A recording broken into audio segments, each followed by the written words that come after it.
the loan programs office exists to help people do big things, right? And that in general, when you think about the loan that Tesla took out in 2009, right, there was nobody in their right mind that was going to give them a $465 million loan. And so they took one out from the loan programs office and repaid it. During my 4 years in office, the team did about $61 billion worth of new loans. American innovators and entrepreneurs just didn't believe in themselves, right? And when they succeeded at something, they were told by their investors to call their guy in Shanghai and start the process of sending our technology overseas.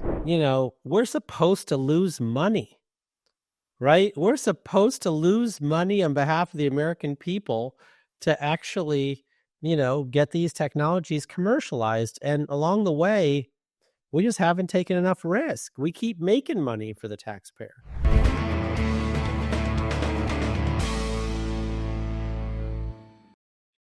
Hi, I'm David with EV World News. Today, Bill and I have a special guest. We have the outgoing director of the Loan Program Office of the Department of Energy, Jigar Shah. Welcome to our show today, Jigar. Thanks for having me. Now, you're also known, you were the founder of Sun Edison? Yep. And I'm known as a friend of Bill Moore's. That's really important. That's really important. Bill is the original OG electric vehicle website guy. I mean, Bill's been doing this for 27 years, right? That's exactly right. So now, are you no longer the director? No, when a president, leaves office, all of the appointees that he appointed also, leave with him. So we all are asked to submit our letter of resignation, and they are normally all accepted by the incoming administration. Can we just to bring people up to speed, maybe, Jigar, sort of explain a little bit of the background of the Loan Program Office and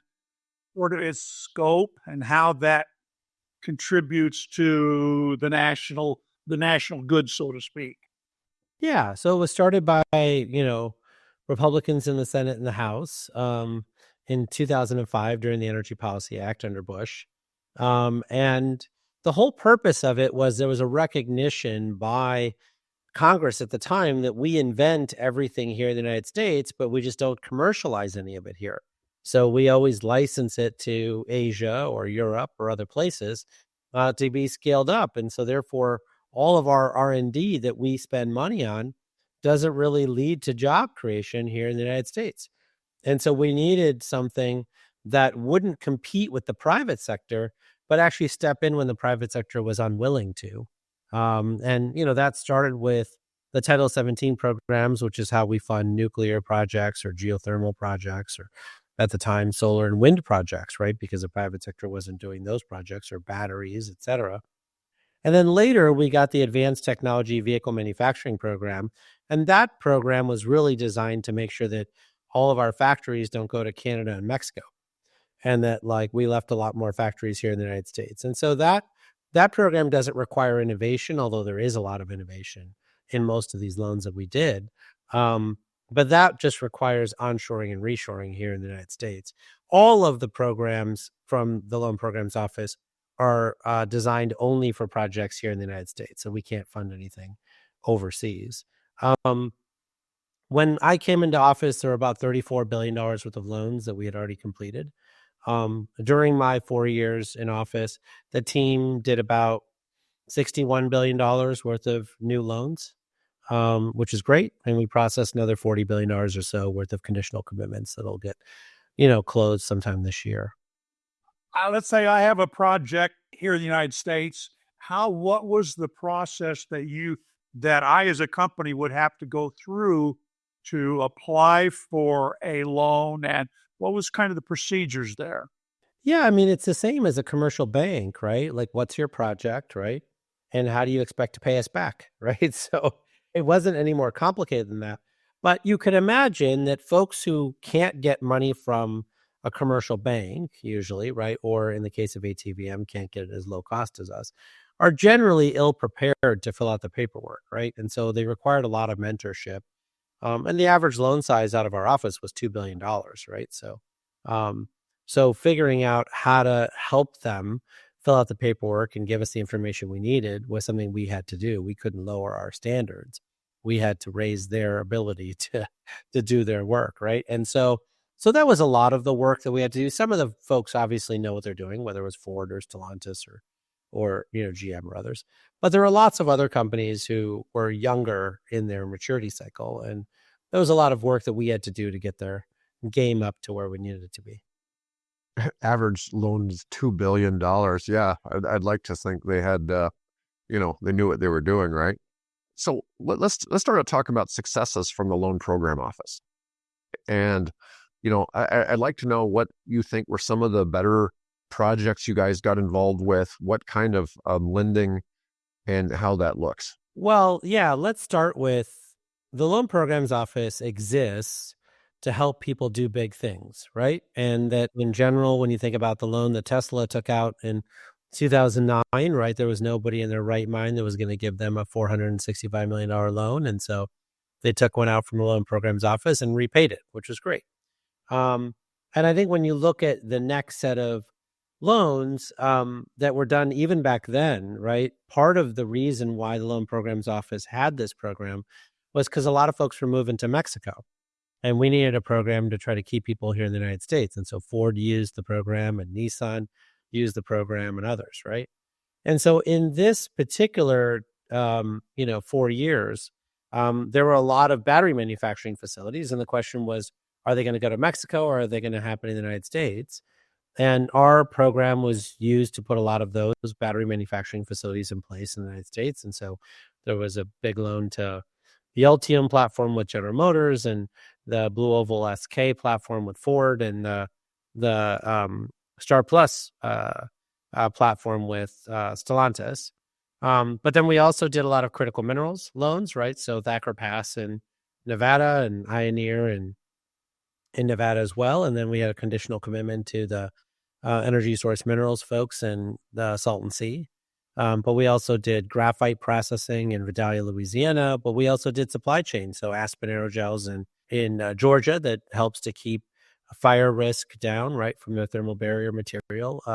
NTech battery separators in Indiana. And the list goes on. But I think that when you think about the full battery supply chain, we were part of a lot of that. And then we had other grant-making offices at DOE that did a lot of that work as well. But today, we're on track to 400 gigawatt hours of battery manufacturing capacity here in the United States by 2027, all the critical minerals that would feed them, plus all of the other pieces that would go into them. And so I think we will have a largely independent supply chain by the end of the decade. Here's one of the things. It seems like this battery manufacturing takes a long time to go from start to being online. Are any of these guys online and producing? Oh, yeah. Ultium already is online and producing. I think Blue Oval's first facility is online and producing. Panasonic down in the Kansas has started delivering cells on the day. Yeah, you've got the existing gigafactories that are producing, right? And so, yeah, we probably have something on the order of 150 to 190 gigawatt hours worth of batteries that are already producing. Nice. One of the things that I was looking through the portfolio, and you've got that map that shows the little arrow where those different things are. But and that's, of course, when I saw this, I said, what's going on in Nebraska, right? But the other thing that struck me was the fact when you look at the financials, how many of the loans have been repaid, how much interest has been accrued and paid, and what the default rate for those loans has been. Maybe talk a little bit about that. I mean, it's my biggest disappointment, we're supposed to lose money, right? We're supposed to lose money on behalf of the American people to actually, get these technologies commercialized. And along the way, we just haven't taken enough risk. We keep making money for the taxpayer. And I don't understand it. I was like, we're supposed to lose money. What are we doing? They're like, sorry, Jigger. Every one of our bets came through. We didn't have enough losses. So, and even when we do lose money, we lose like 15 cents on the dollar, 25 cents on the dollar. Like we don't lose the whole amount. And so, it's one of those things where, even the Congressional Budget Office came back to us and said, you guys aren't losing enough money. Like the way in which we score your loan we assume you lose a lot more money than you do. And so we're going to have to reduce your score so that, like basically at this point, giving us more loan authority is free to the American taxpayer because we make money on every dollar we put out the door. Nice, nice. What do you think's been the most satisfying part of having been part of the loan program office? Well, Bill and I have been kibitzing for a long time. I got Chelsea Sexton to join the loan programs office with me. So she's a Fed that runs the ATVM program, and she is the legend.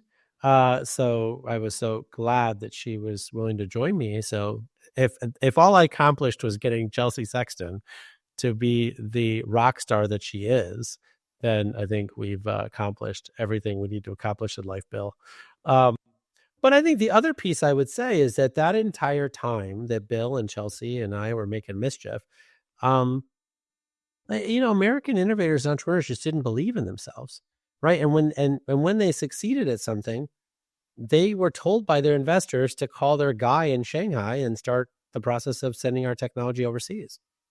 Every single entrepreneur that I know and their investors are now looking at U.S. sites. Every single one of them. That's great. And I don't know that they're going to ultimately pick a U.S. site. I don't know that they're ultimately going to build their facility, all that stuff. But man, is that a big change, right? And if that's all I accomplished was getting Americans to believe in themselves again, to believe that they can do big things here again, I mean, that's worth it. So where do you see Jigger Shaw here in the next few years? I mean, maybe I'll join your podcast. I'm a podcaster. We are bringing back the old Energy Gang podcast. So, Latitude Media will make a big announcement here soon, and I'll be podcasting again. So I'll be in your ears again soon with my old friends, Catherine Hamilton and Stephen Lacey. So I'm super excited about that. But I think the big thing for me this year is just to reconnect with all of my old friends that I haven't talked to in a while. It's a pretty intense 4 years. So, no, Jigger, this has really been a pleasure having you on.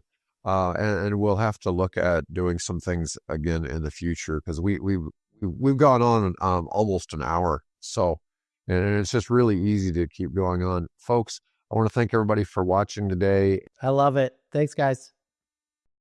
The clip you just saw was part of our live podcast. If you enjoyed it, don't miss out. Join us every Tuesday, Wednesday, and Thursday right here on EV World News. We stream not just on YouTube, but also on Facebook and X, so you can catch us wherever you prefer. If you found this content valuable, don't forget to like, subscribe, and to share to help us grow. If you'd like to support our work, please consider becoming a YouTube member. It really helps us bring you the latest EV news and insights. I'll see you in the next one.